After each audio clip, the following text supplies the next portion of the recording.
It's time to take command with former NFL tight end Logan Paulsen and former Commanders beat reporter Craig Hoffman. What's up? What's happening? Welcome in. Take Command podcast. That's Logan Paulsen. I am Craig Hoffman. And Logan, we are inside 1 month to the NFL draft. Can you believe it? I can believe it because it's already starting to be silly season. As you know, when it gets in that 1 month, things get a little bit crazy in terms of rumor mill. It started a little bit earlier than expected, but here we are, so that's always fun.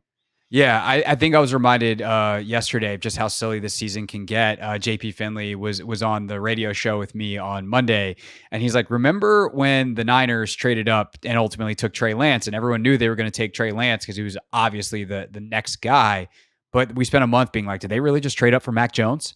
And so it's smokescreen season, it's silly season, it's speculation season, which I think leads us directly into our first topic. We'll get in a little bit more into our mock draft 4.0 and kind of breaking down some of the reaction to that later on in the show. But the biggest bombshell, or at least it seems like it is, but we're going to explain why it's not, this week is JJ McCarthy all of a sudden being linked to the Commanders at 2. This is largely happening because Tom Pelissero was on his show on NFL Network, The Insiders, and said, I have talked to a lot of people who know Adam Peters very well, and I asked them what he thinks Peters will do, and they go, well, I know Adam, and I think he would take JJ McCarthy. And I actually think on the surface that makes a lot of sense. If you look at some of the things that Brock Purdy was really successful at and why he has succeeded in the league, I think JJ McCarthy has a lot of those similar characteristics. And so if you phrase it as looking at Adam Peters' history of what works, that seems like a pretty logical assumption. But what was not said is I have talked to people who know what Adam Peters is thinking for the Commanders in 2024, and they think he's going to take JJ McCarthy. No, this is speculation based off of what these people who know Adam Peters think of Adam Peters. They might have ulterior motives. Thus, it is silly season, Logan. So to me, that's why this all of us, being able to be like, oh, okay, I understand what Tom is saying. Is really important, which I like to play media translator sometimes. Mm-hmm. But I also think there is merit to how seriously should we be looking at JJ McCarthy as a potential number 2 overall pick when you break it down on film. So both of those things, wherever direction you want to go. Yeah. So first off, I'm kind of surprised that Tom, he can report that, I guess, but it is the way he worded it. It's a little he knows what he's doing. He's stirring the pot a little bit, which is fine. It is the season. So kudos to him. But the season. He's got a television show. Yeah, I think and he's got to do it every week probably, or every couple of days. So I think that's important for fans to understand. Fans are freaking out. Our producer just read us an email of a fan who was like, you can't do this. This is impossible. It's going to light the franchise on fire. And I think people are weighing those comments a little bit too seriously because it's he could have talked to me or it could have been anybody. I know Adam and this is what he would do. And it's but you don't know what Adam's doing. And I think one of the things Adam's always been extremely clear about is his vision as a GM is to make it the coach's team, right? Is to be a conduit for finding talent for the coaches and the coach's vision, And so what Adam's going to do in this situation is going to be different than what Adam did when he was in San Francisco. So I think that's just important context to understand. And I think it's also important to talk about the player, JJ McCarthy. And I think I've said this before in this show, do a lot of shows. So if I'm repeating myself, I'm sorry. But one of the things, when you watch Jaden Daniels, when you watch his film, his game tape is the best, right? When you watch Drake May, his throws over the middle of the field are the best, right? His big time throw percentage is the best. When you watch JJ McCarthy, his red zone, his third and long, his 2-minute stuff is excellent. And there are coaches and teams and evaluators that look at that and they say, this is what quarterbacking in the NFL in 2024 is going to look like. It looks like this. So in terms of projecting skill set, it becomes very easy to watch. I find myself doing it all the time. I don't know if I sent you that tape I was watching last night, but you watch his Iowa game last night, and you're like, this is an NFL throw. This is an NFL throw. This is an NFL throw. And then you compare that to someone like Jaden Daniels or even Drake May or Bo Nix or Michael Penix, where 75% of the offense is a screen or a bubble or a quick game. It kind of lets you rest your head easy on the pillow at night saying, I know JJ sees it, can process it, and can throw with the physical talent to get this done. So is 2 a little bit high given some of the risk factors associated with his low throw volume? I think absolutely. But at the same time, I had a scout tell me this once, and I think it's great insight. Cut-ups will lie to you, right? And so, but when you watch those cut-ups, he is by far the best guy in those categories. And so if that's what you like as a team, if that's what you like as a talent evaluator, if that's what you like as a coach, that's what's important to you, I 100% understand you taking him that high. Now, I don't value those same things the exact same way, but there's something comforting about watching him throw for throw for throw and being like, that's an NFL progression. That's an NFL window. That's an NFL read. That's an NFL protection. Like that, there's something kind of comforting about that. For sure. So I think a couple of things. One, in terms of taking him at 2, if you really think he's the guy, you absolutely do not mess around. Like if you are that, not a, oh, we'd be kind of like, we'll settle for him and like be fine because we traded back or whatever. If you're like, JJ McCarthy is that bleepity bleeping dude, you take him at 2 and you do not risk it. Right. And you're at that point, Peters and Quinn and everybody better be right, because if you Mitchell Trubisky it, or one of these other guys that's gone that high and it hasn't worked out, and you were kind of off the board from everyone else, and it doesn't work out, that's your job. So you get one shot at that. And if you're a first-time GM and Adam Peters, like, do you want to take that risk? I don't know. We'll see. So that is one thing that I think is worth considering. Another thing that I think is interesting, Greg McElroy made this point on Mina Kimes' show. She actually does a really cool thing on her show that we should do at some point. I'm definitely going to do it on the radio show, where she brings on an analyst and she gives that analyst 2 players. And it's like, she calls it the war room. And so it's like, I'll give you 2 players. You take one, or like at number 1, I'll give you Caleb Williams or Drake May. You take Caleb Williams for Chicago. All right, now we're at 2, Washington. Drake May, Jaden Daniels. Take Drake May or Jaden Daniels and move on. And like 2 options, keep it moving throughout the draft. But as he was talking about JJ McCarthy, McElroy, of course, the former Alabama quarterback and SEC Network analyst, said, I don't think people realize how hard it is to play quarterback in the kind of offense that they ran at Michigan, because they didn't ask him to do a lot. Now it's the opposite type of hard that Caleb Williams, for instance, had to deal with. Williams had a terrible defense, a terrible offensive line, and had to score 50 points a game, it felt like, at times by himself. But for McCarthy, it's like, hey, we're only going to come to you in high leverage situations. And you're not going to have any rhythm because we don't throw it that much. You're going to hand off. That didn't work. We're now in 3rd and 12, and we need you to make a big time throw. And so it's a lot easier at that point to be like, well, damn, he does it most of the time. And some of these throws that are off, it's like, well, yeah, he hasn't thrown it in a quarter and a half. He hasn't made a throw in game in an hour of real time. And I think it's a really good point by McElroy, where in the NFL, you're obviously hoping to not do that, where you probably can't do that because you got to pass the ball with a little bit more frequency. No, I think that's 100% right. And so again, like when you're watching the Iowa game, you're watching the national championship game, like watching the Alabama game, like like how leveraged he is in 3rd down, these 2-minute situations, like it's tough, man. These are not like easy opportunities. There's no like easy mode. Like his easy mode is when he's handing it off, but when he's throwing the ball, like it's tough now. It is tough. And you see him have hard times. I forget what game it was. I was watching a game a couple of days ago, and he's struggling bad because he's not really seeing it very well. The defense has him.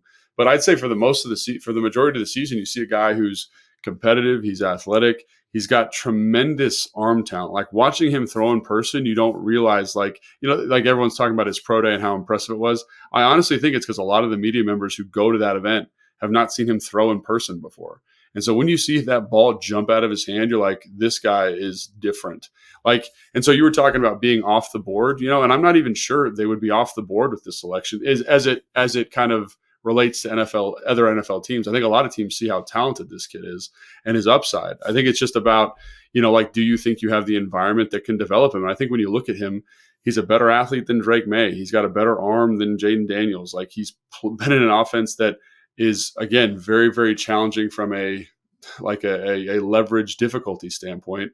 There's a lot of stuff to like. And I think, so to me, like this conversation of him going at 2, like I could definitely see, Adam Peters or Dan Quinn saying, and imagine what this guy's like in the room. Like that's the other thing I was thinking about. That's something we're not privy to. Like when I went to his press conference when I was at the Combine, and just the way he stood at the podium, the way he spoke to the crowd, he's charismatic, he's relatable. And Jaden Daniels is standing right next to him, and Jaden Daniels is quiet and kind of, that's his personality. There's nothing wrong with that. But I do think there's something about that traditional quarterback personality, that traditional quarterback bravado that's going to entice some teams. So there's a lot of factors here that we're not privy to, but I think in terms of the stuff you see on tape, there is definitely an argument and definitely a perspective. And I'm not saying they should do this. Let's just be very clear. But if they did do this, I'd be like, sick. Like, they must see something. They must like the kid. They must, because when you look at the talent, man, he is uber talented.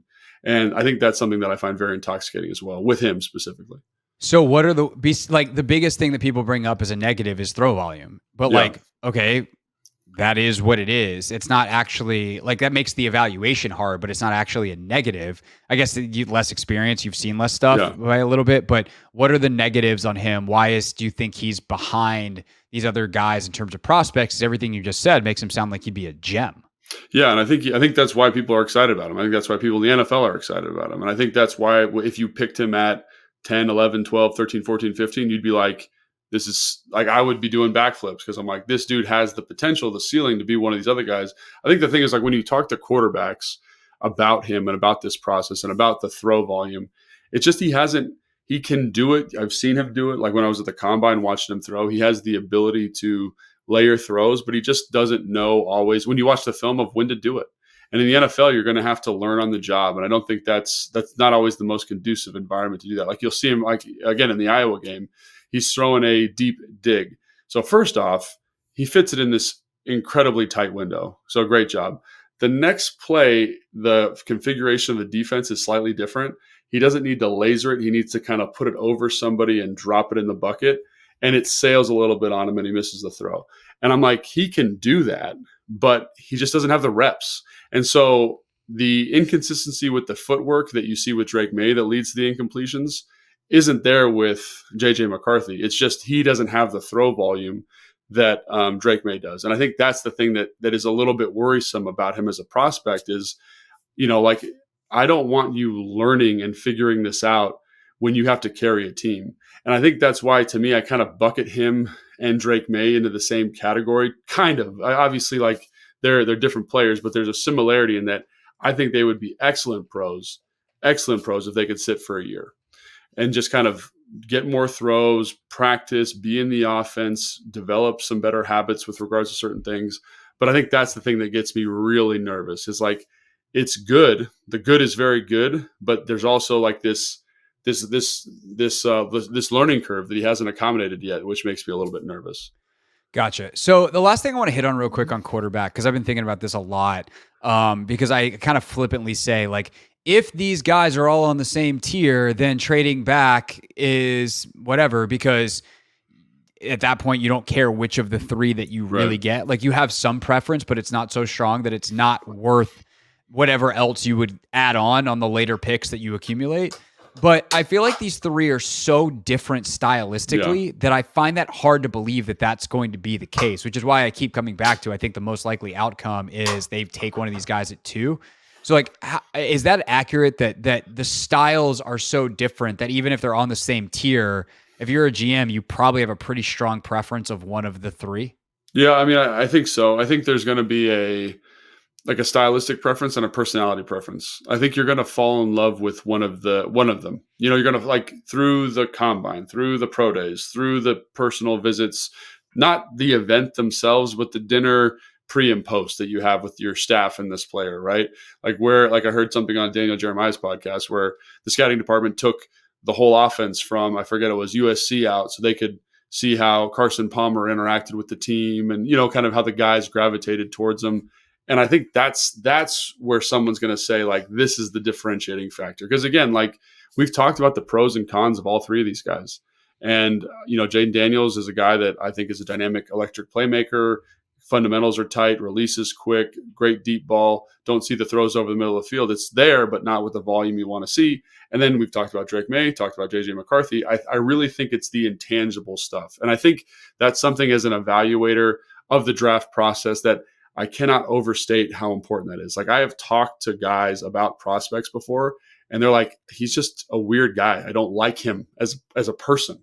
And then that's the differentiating factor. And I think, like, that's something that I keep coming back to is if they're all in the same tier, right? If they're all in the same tier, you're going to like one of them more than the others.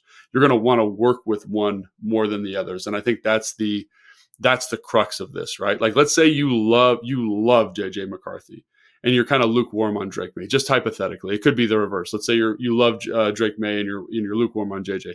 You're going to pick the guy that you love. Like, there's no doubt about it. And you should pick him at 2, because I don't think there's a big enough discrepancy, especially with how teams are kind of hungering for this quarterback in this year's draft. Seemingly, there's all these quarterback needy teams kind of right in the same area.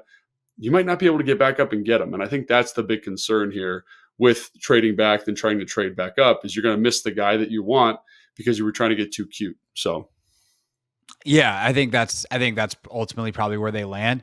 We'll see if New England doesn't want to do quarterback this year and Minnesota's desperate. Can you figure that out and like get back to 3 if you don't like the same guy that Minnesota wants? But yeah, that's the thing, is like this becomes a big, on some level, game of chicken, but it's also, I think, this hidden part of the draft of like, who are the scouts and especially GMs that have good information? Because if you've got 2 teams that want Drake May, let's say that, and you're not one of them, you love JJ and you're like, JJ's our guy. Like we're going to figure out how to get JJ. But I got 2 teams that are desperate for Drake May. Then, or like, New England loves Drake May. Can you entice Minnesota to come up to 2 and then be like, sorry, New England, Drake May's gone. You want to trade back with us, and you pick up something extra to go, back to 11, up to 3. Like, you do this, but like you said, you might also be getting too cute there. Just take your guy and let New England and Minnesota play their game and do their trade while you get to sit back and be like, we got the guy we want. Our hands are clean. So it becomes this, again, how solid is your information? What's your risk tolerance? And we don't know any of this about Adam Peters. We know he's willing to move. We've seen that with John Lynch and Kyle out in San Francisco with the Trey Lance deal and some others. But just how much risk tolerance do they have? We'll find out. Do you have any inclination, like if you had to guess today based off of, because like, I guess this would be the other part too, is like how much of this is about what Adam likes, how much of this is about what Dan likes, how much of this is about what Cliff likes and what Cliff wants for the offense. Is there any of those 3 that you would lean towards, or it's just impossible to know because of the personality piece, and that's going to be the big separator? I think the personality piece is going to be the big separator. And, initially, like I kind of thought Jaden Daniels was going to be the guy, because I do think the kind of spread them out offense, the air raid offense, and I know he's not running the air raid offense specifically anymore, but there's principles there, right? It just functions better when the quarterback can move around a little bit. Like the problem when you're in the gun a lot is it limits the runs you can get to. It limits the direction you can run, limits the types of runs you can have. And I think when you add the quarterback, it adds this diversity, the quarterback running element, it adds this diversity to the backfield. Now I say that, but when you watch JJ, for example, like they run quarterback power with him at Michigan. They run zone read with him, and he's very effective. He's outrunning DBs, he's outrunning safeties. So maybe you say, we like the arm talent, and even though he's not quite a good runner, we say JJ. So, but initially I think Jaden's quick release, I think the way he sees stuff, I've talked to a couple people over the course of the last couple of weeks who say he's an excellent worker. He prepares like at a very, very high level. So I'd probably lean that way ever so slightly, but I do think this JJ thing is plausible. I know fans maybe don't want to hear that, but I would just say go watch a highlight of him, go watch a cut up of him, go watch a game, and he's going to miss throws, no doubt about it. But like his big time stuff is big time, and when he runs, he's fast, and he's bigger than the other guy. He's 6'1". I think he weighed in at 218 at the combine, 220 at the combine. Yeah, I remember I watched an interview with him, and Matt, like our pal Matt Miller, is not a big dude, but like we've seen NFL players on camera before. Yeah. JJ's not as small as I think people think he is. Yeah, and I think that's the thing is you go back to, and again, I think Drake May, like when you look at the things that they did in 2021, Cliff did in 2021 in terms of throwing those deep digs, those drifts over the middle of the field, like Drake does a great job of that. And so I think they all have their thing and the thing that I'm encouraged by with this whole process is I do think Cliff has the wherewithal, the staff has the wherewithal to build a program around that player, to kind of say, this is what this guy did well. Let's maximize this. Let's limit what they do poorly. And so that's why I think that ultimately, like, I don't want to say it doesn't matter between these 3 guys, because I think there's an element of the talent you're bringing in, but I think that the staff is going to be able to speak to the skill set at a high level. But again, kind of to your original question, I'd probably lean ever so slightly to JJ, but I just wanted to point out that those other guys have a lot of merit in some of the offensive principles Cliff has used before.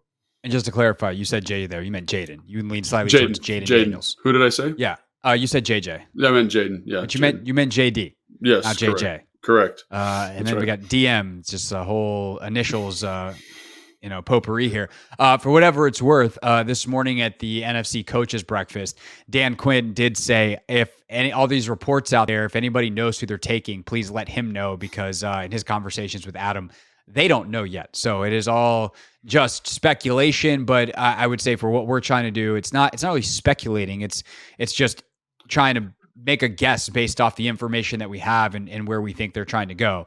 And also, I think it's important just to kind of say, like, we're informing the process, right? I think we're trying to peel back the curtain a little bit and inform the process. And I think if they were to take JJ too, I know a lot of fans are like, no, burn the building down, whatever. But I do think please don't burn the building down. We do not no arson on this podcast. We don't encourage that. But I would kind of be like, okay, now let's see what they do with that, right?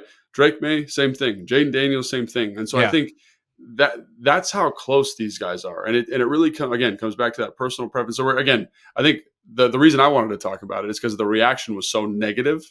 But and again, that's probably a little higher than he should go. But when it comes to quarterback, get the guy you want. Get the guy you want. So if you think he's that good, take him. Don't overthink it.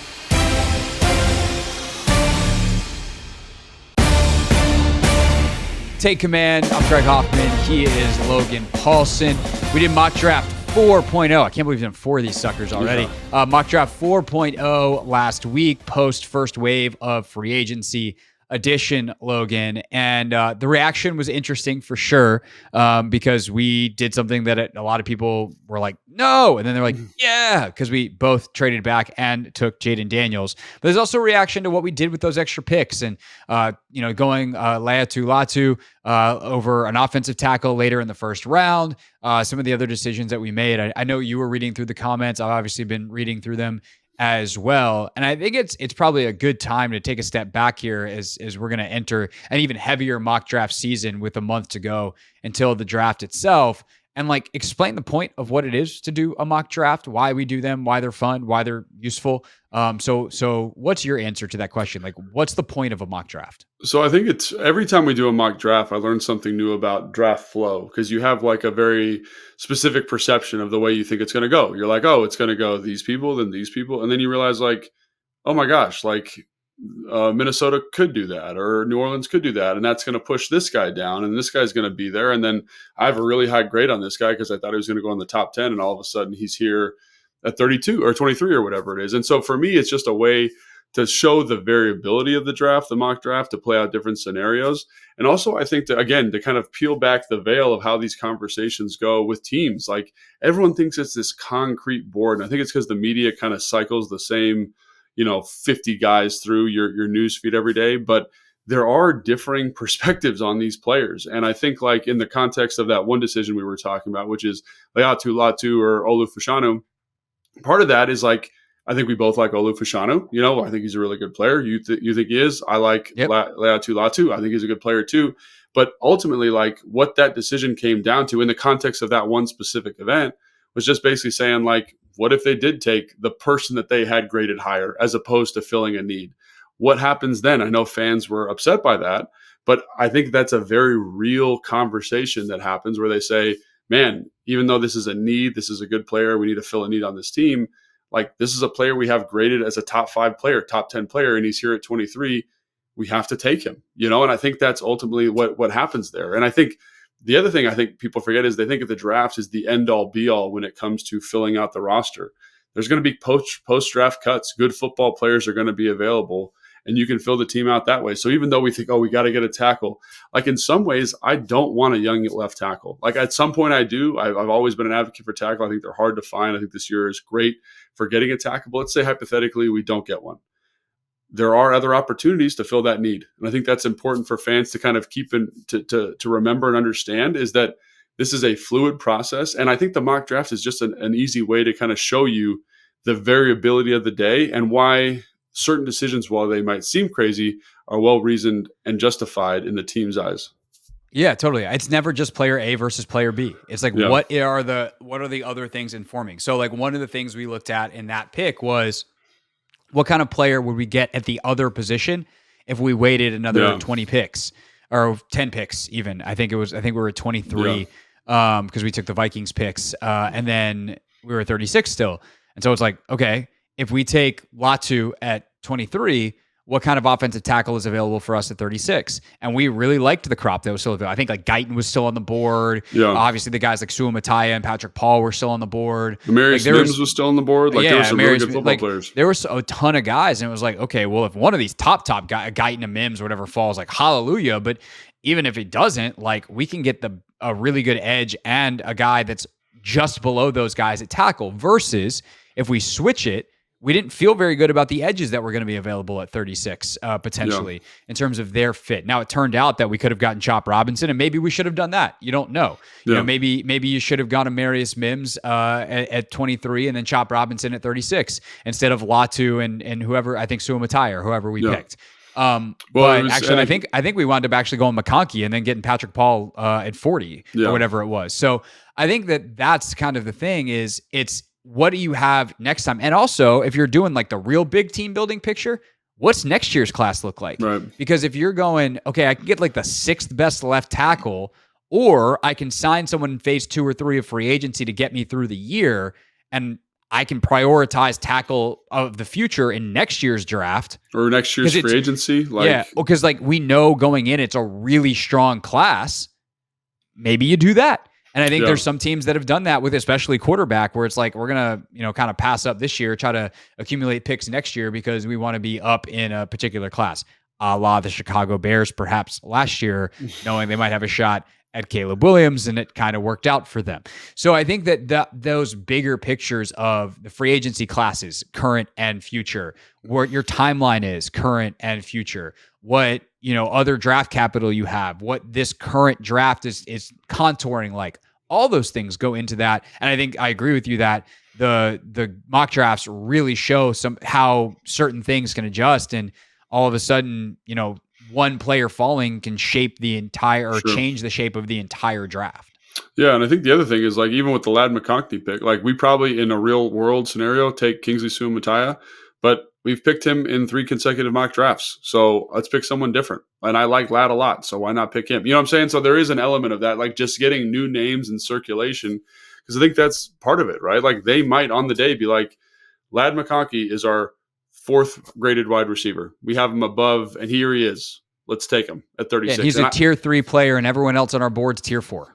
And I think that's a great pick. It's the same thing that happened with Leatu Latu and Olu Fashanu, right? It's like we just had a slightly higher grade on Leatu Latu, so let's take him. And again, neither one of those is wrong, but those are the types of things that parse out here because it is so subjective. And I know there's a lot of people that I've spoken with that say, oh, it absolutely has to be player X. But to me, that just tells me you haven't watched enough film to know that there's player X, Y, Z, A, B, C, D. There's a ton of players that could fill this need. And I think that's again, that's part of the process, right? Just showing here's some different names, here's some different scenarios that I think work for this team and would make this a better football team. Yeah, and it's not like we're doing it to be shock jockey. It's just like, let's see what happens here. It's an exercise.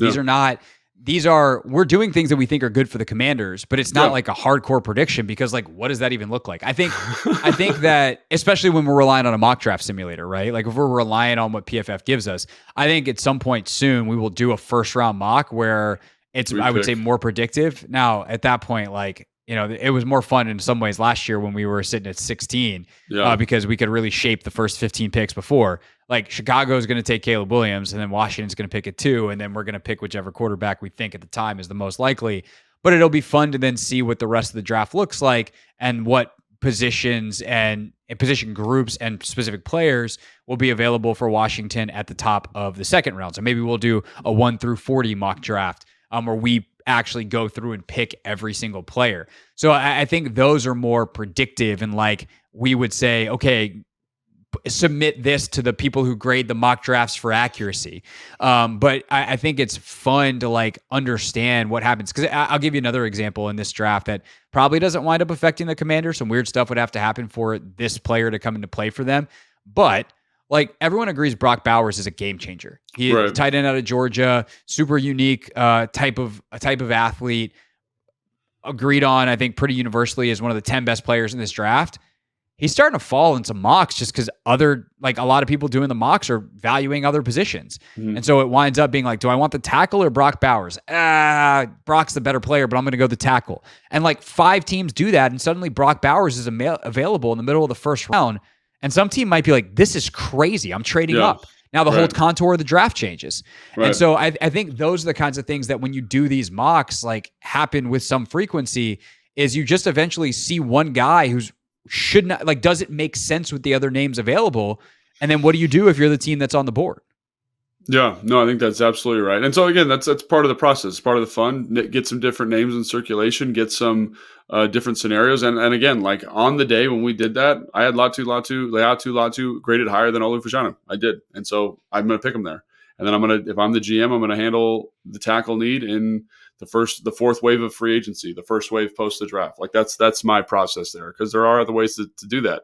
And I know, like, Lad McConkney over Kingsley Sumatai. Like, Kingsley Sumatai is a developmental prospect, and maybe I feel much better about Lad's impact year one as a guy that fits with Kingsbury's vision, and I think that's another huge variable here. So again, like, we drafted good football players. Like, I came out of that thinking like, wow, if this happened, like, I'd be pretty stoked, But I think it's a different way to build a team. And it doesn't tick all the needs that I think people perceive the team having. And they forget, I think, that there's other opportunities to kind of flesh it out. So for sure. My favorite comments are the ones that are mad at the simulator. Like, we didn't do it. Like, don't yell at us for taking the good football players that the simulator gave us. Yeah. But I realize you can't yell at a simulator. So we'll accept your comments with smiles on our faces.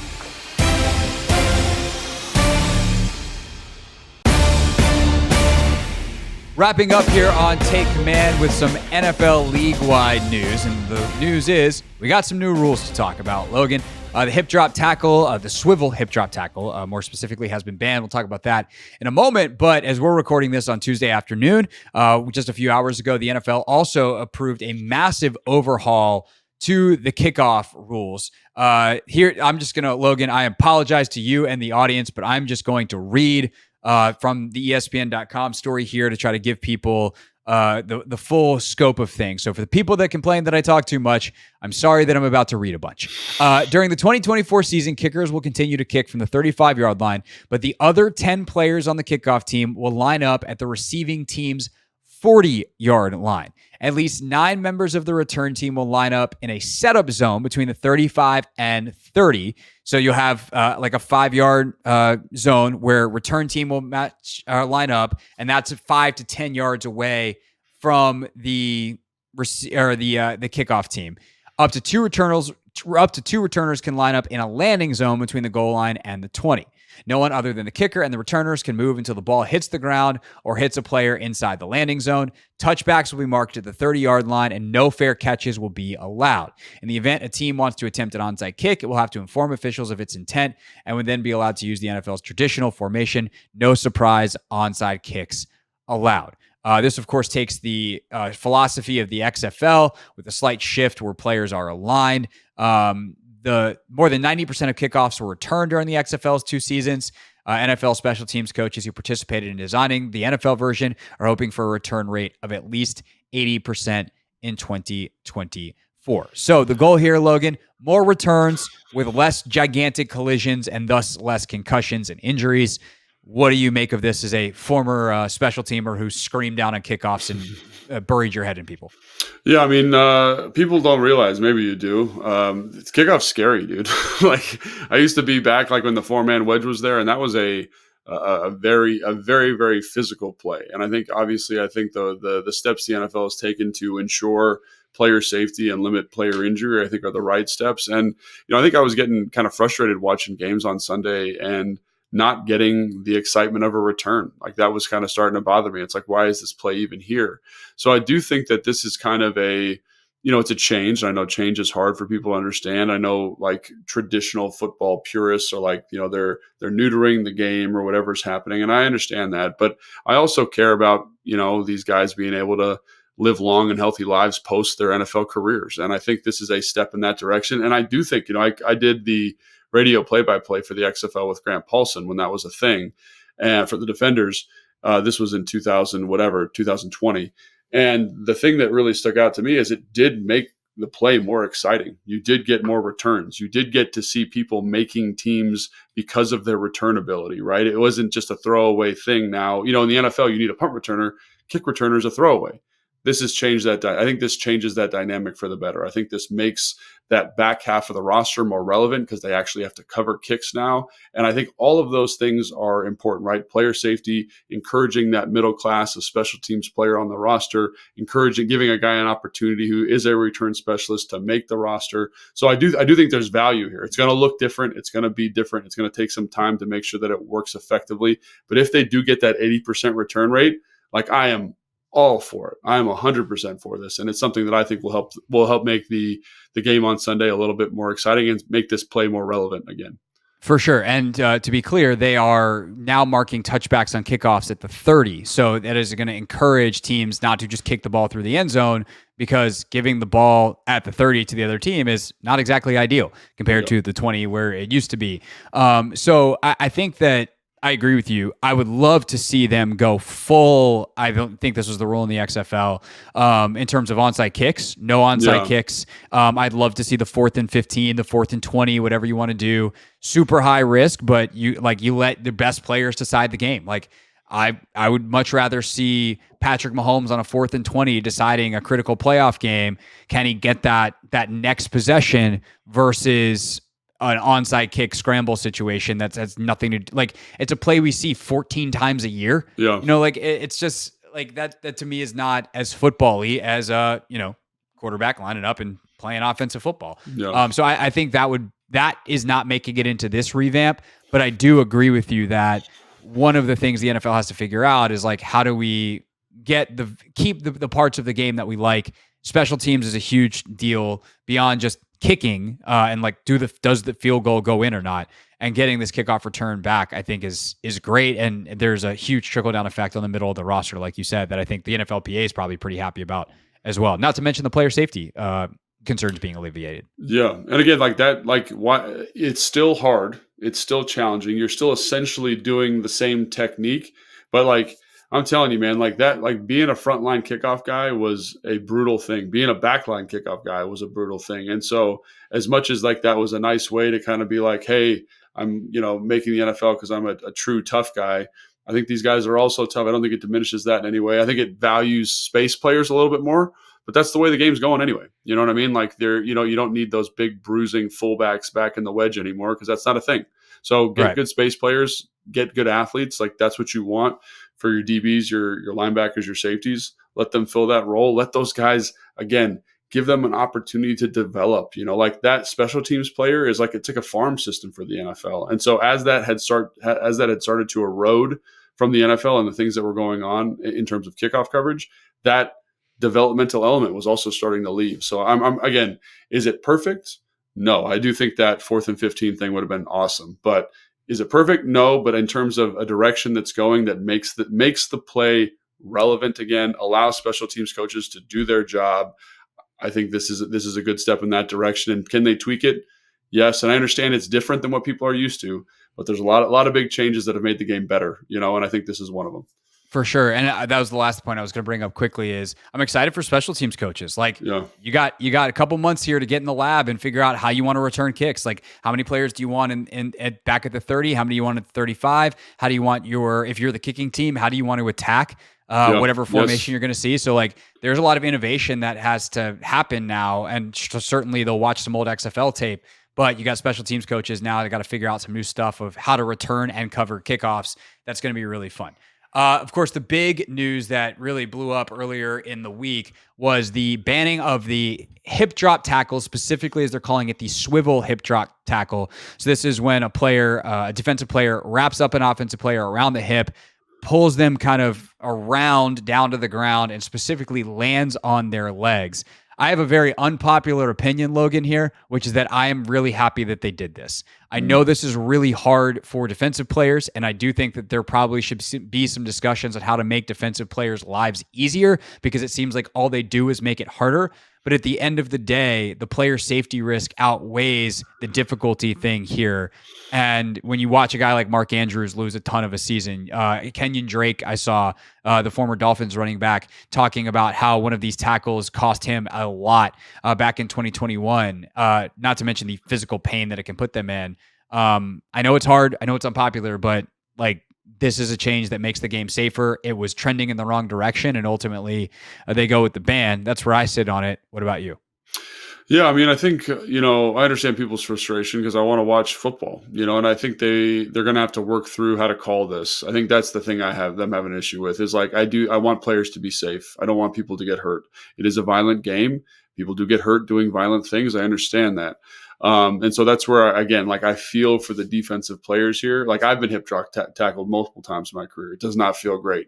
Thank God I didn't hurt myself worse than, just a mild ankle sprain or whatever. But I think it's just going to be hard to officiate. It's the thing that I have with it, right? Like, I think the head up tackling was important. I think that change was essential. I think this kind of falls in the same vein, but it doesn't seem like it needs to be quite as immediate. It's a very specific thing they're trying to take out, right? It's like, when you can still hip drop, I just can't drop on your legs. Correct? That's correct. The way I read it. Yeah. It's if like I use my entire body weight and launch myself and land on your legs, that is now illegal. Yeah. So if you can do it in a way where kind of like you fall to the ground and almost like is wrestling someone down, where like I grab you, I sit on the ground and then pull you over me. I think that is still fine and legal, because at that point, like, I'm on the ground, not on your legs. Yeah. It's when I like launch myself. And I think that's kind of a lot of the ways that if I'm a defensive coach, I would be thinking about teaching tackling these days, is like, I need you to finish through the player. Because if you wrap up and go through the player, you're not at risk for basically anything except for if you spear a quarterback. But all those, if you're in the field of play, you're not going to get in trouble for wrapping up. And that's I think the big difference. If you launch, now you're probably going to get a penalty. But to your point, I think an important clarification that the league has put out here is they're not really going to push refs to call this. This is the kind of thing that's going to be legislated at the league level. If the refs see it and it's egregious, and obviously if a guy gets hurt, you might be a little bit more obvious in calling it. But generally speaking, they're going to tell the refs, like, use your discretion. And use a lot of discretion. And if we review it and feel like a player broke the rules, we'll fine them, which is not going to feel good for the bank account, but you're not going to have a wishy-washy call affect a game on a Sunday in an ideal world of how this is going to be brought to the officials. Yeah, no, I think that'll be I think that's probably the best way you could handle it. Again, with the kind of this gray rule. And I think, I don't know, Will, our producer, if you could look up, I think rugby banned this tackle a couple of years ago. That is correct. And it hasn't really affected the play there at all. And I think, to your point, Craig, it's because of how they coach the tackle, right? It's like they coach through the player. They still coach the alligator roll, which is something that you're probably pretty familiar with. You just can't land on the player's legs. So the alligator roll is like when the head's behind, like the ball carrier is running, ahead of you. You put your hat behind instead of in front of the ball. You rip around, and I can still rip around. I just can't fall on your legs. And so I think all of those kind of traditional tackles that people are thinking of that are going to be banned, I don't think will be banned by this rule. It's just a very specific, I'm on your hips. It's usually when a player is getting dragged, instead of sitting on the ground, they intentionally do it. They jump on the back of your legs so you fall. And I think like that's by the rule, by the thing you just described, it should be very relatively clear and a very small percentage of total tackles, I would think. But again, like, I always get nervous when they legislate tackling because it is harder on the defender, but I don't, at least in my recollection, I don't think it comes up as often as people think. It's so bang bang that I do feel like it's something that the way they're going to officiate this at the league level, so to speak, is probably the correct way. I feel bad for defensive players. They're going to get fined, but at least you're subject to a review, and it's not like you do it. You get flagged, you cost your team the game, and then the league is like, sorry, we messed up. Like, if you get fined, it's because you did the thing. The Australian Rugby League did ban this tackle in 2023, and it's pros. They still tackle just fine. So I think that's an important caveat. And to the numbers side of it, Logan, like you said, it's somewhat rare. These tackles happened 235 times in the NFL last season, which turns out to be about once per game. Every game? Wow. That's lower than I thought. That's about one per each individual game. So every single game that gets played, you probably have one of these tackles on average, and 15 times. So about once a week, you saw a player sustain a multi-week injury. So they leave the game and they miss at least one other game. So like it's happening frequently enough that you have a major injury problem. And if you can get it out of the game, that's good. And by the way, those numbers were trending up. I mentioned that in passing earlier, but those numbers were getting worse year over year. So if you can get it out of the game and ultimately make the game safer, but not have these huge officiating blowups that change the scope of games in games, doesn't change the flow. I think that's the best way to go about it. And that's what they're going to try to do. And that's a pretty low frequency. Honestly, like one a game, 1 in 70 plays, I don't think this will be this drastic effect. I know people are upset about it and I understand why. And again, I'm a traditionalist. I don't like when they legislate tackling like this, but I understand the motivation by the league to kind of keep players safe. So I also think that there are things that they could do to make the game easier for defensive players. Yeah. And like some of the stuff that they have legislated out for competitive reasons to try to increase scoring, we can go back on that. Yeah, and some of it is every rule change is the NFL is making it harder for defensive players. So if we go, hey, this is non-negotiable because it's a player safety issue, what's the thing that we can go back on and give defensive players in return? And some of it's just like changing points of emphasis. Like if I'm going to bat down a pass and I accidentally brush the quarterback's helmet, we don't need a 15-yard personal foul penalty. Like that's insane. Yeah. So I think there's things that the league can and should do to kind of give back to defensive players. But for a player safety reason, as the 230 tackles that it was last year was a 65% increase year over year, clearly stemming this before it gets out of hand and really, does more damage than it's already done, I think was the right move. Okay, that is our show for today. One more pod this week as we continue to march towards the NFL draft. So we'll talk to you later in the week. Thanks for listening. See you on the radio. Until then, for Logan, I'm Craig here on Take Command. Thanks for watching this clip of Take Command, which has a brand new home. That's right. You can watch on YouTube at the Team 980. You can also listen to full episodes in the free Odyssey app, which is now enabled with Apple CarPlay. So we'll just, follow you around.